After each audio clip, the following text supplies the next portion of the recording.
It's lovely with the sun out. Wow, 1 week of rain, non-stop rain.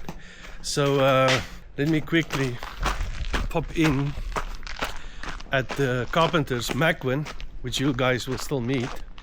He's not here today, but Owen, his trainee, Macwin is a master carpenter, but Owen is here.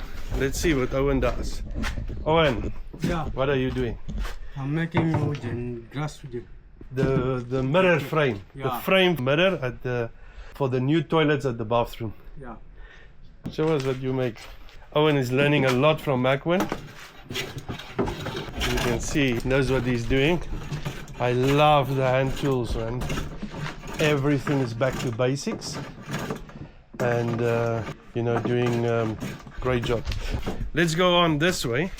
We're building a brand new staff village, and here's our little pathway. You can see the water is flowing great from the rains, and it's a hard job to carry. What are you doing, Bonnie? Is it a hard job? I'm carrying bricks. Okay. Yeah. For which project? For toilets. For the Star Village, the Yeah. new Star Village. Yeah. But it's an easy job, I think. Yeah, it's It's too hard job carrying all these things up here. So let me show you as we go up here. So this is the new Star Village. We're building it just at the back of the workshop. Restaurant is over there. We're making slow progress. This is Moses. You will still meet all the staff. This is Moses. He's our daytime security trainee forest ranger. And in the future, when we have more guests, he's also doing guiding. He actually did some guiding. He did some guiding last week for that South African couple that visited us. How did you enjoy? I enjoyed it very well. Where did you take them? I take them to the waterfalls. Okay. Yeah. Which waterfall? Manchewa waterfall. Yes, Yeah. Manchewa, highest in Malawi. Yeah, the big one. Okay. Yeah. Anyway, I want to show the people I got no problem. the staff quarters. So here you can see Mudo and Moyo. It's already moved in there. Still building site there, but very nice little huts. This one is almost finished. Then Stanley is going to move in here, and up here we are building the bathrooms. And this is our contractors, and it's Ernest and Kondwani, it's the builders, the local Manchewe builders, and we have White in the back, but White work for Msasa. So I'm just showing the people what we are building. Or you can tell us, Ernest, Yes. What are you building here? This is a bath and toilet. Okay. Bath and toilet. Or shower. Shower. Yeah, you can use a bath, a tile, and toilet. Okay. Yeah. So I'll stand back. So if we explain, if we walk in here, what is it going to be? So if I go in here, If we are tired, we'll come here yeah, and bathe.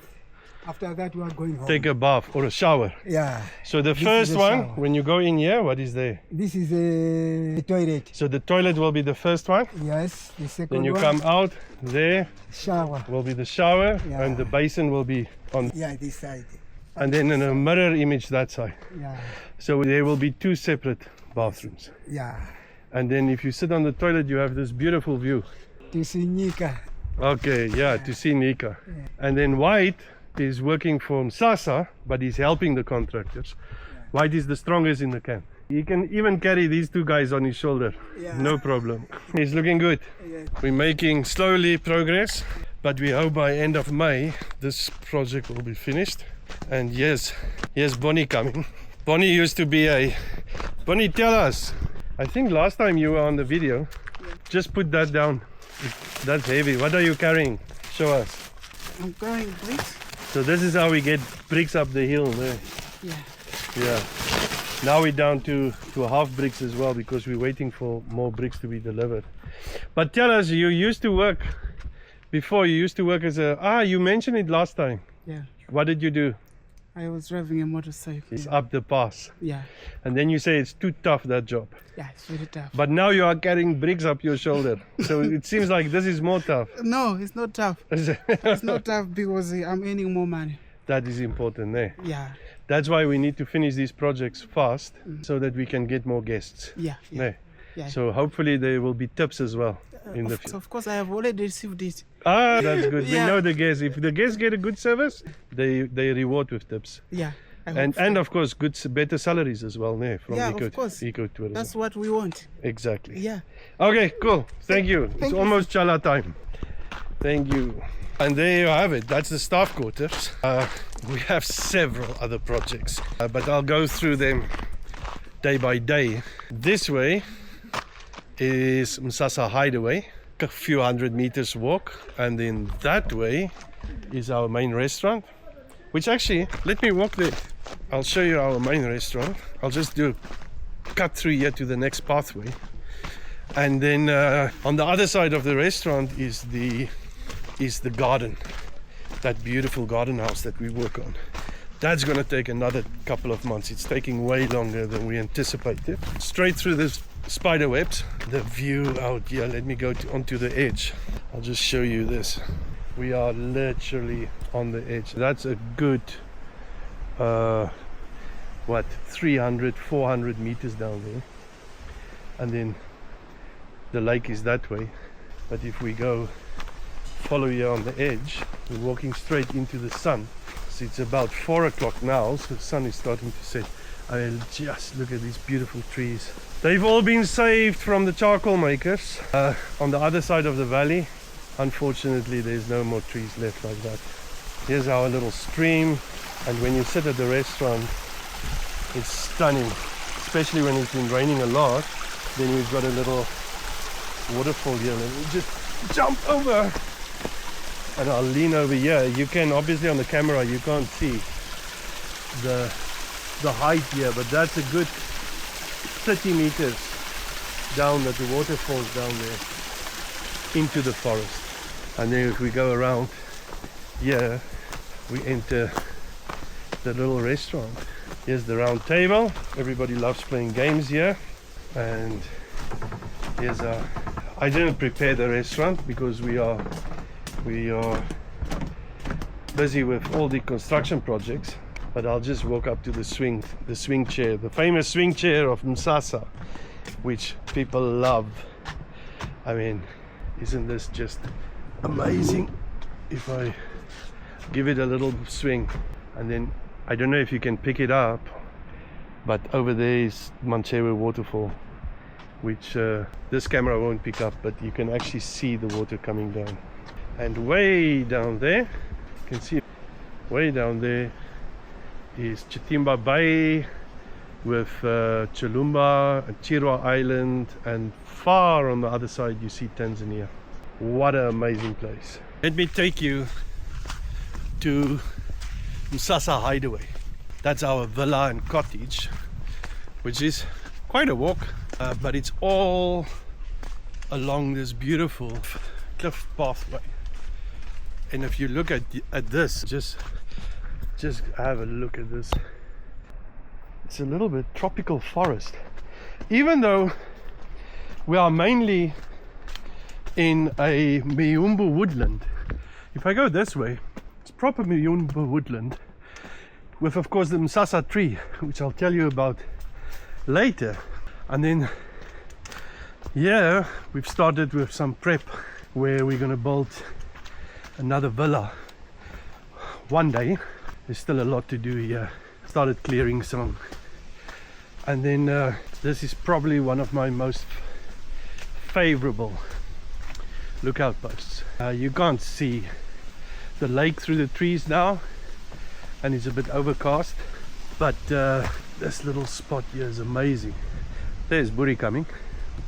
Hey Buri, go, go! Buri is a lodge dog. He's been looking after everybody. He's like the mascot here. So I wandered a little bit off the pathway just to look here, show you, but we'll follow Buri as we go up to Msasa Villa.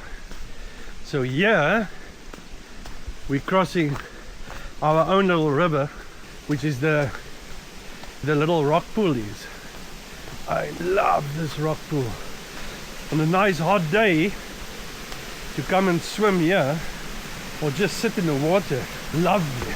Just to give you an idea, so this is halfway between the restaurant and the Msasa Hideaway, where our villa and cottage is. And I mean, it's just the best little private rock pool ever. Really cool little spot. And this is the old pathway that we are fixing up now. With all this rain, everything has been washing away. So let me just step this way, and then we cross over here and go up there.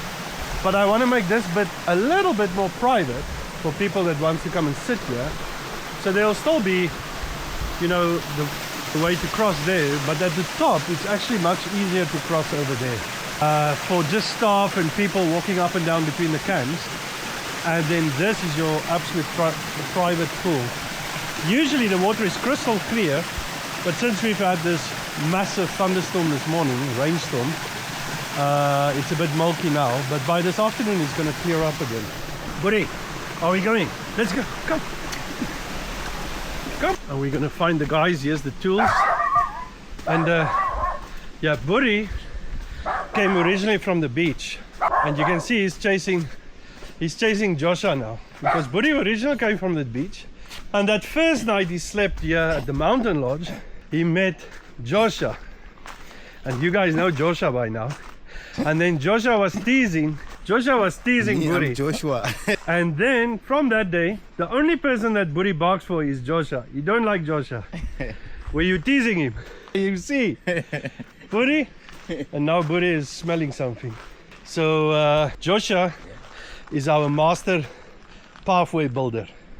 So what we do is we shape it, and then we make runoffs so that the water don't erode the pathways. And remember, we've got serious clay here, so we have to manage our pathways because of the clay, and otherwise it erodes. But also you can't walk on these pathways if it's raining, because you build up these layers of clay under your feet. So we've got this natural round stone, and there's a little quarry at the back that we collect these round stones, and this is what Joshua is doing now. He's just adding it onto the pathway. What do? Yeah, we start with a layer, and then we load it up and hit it into the ground, and then eventually, you know, we'll build layers and layers, and there's going to be a nice pathway and absolute minimum damage. You can also see is we may prune a tree or two, but we will never cut a tree. This one is just rotten, that wasn't cut.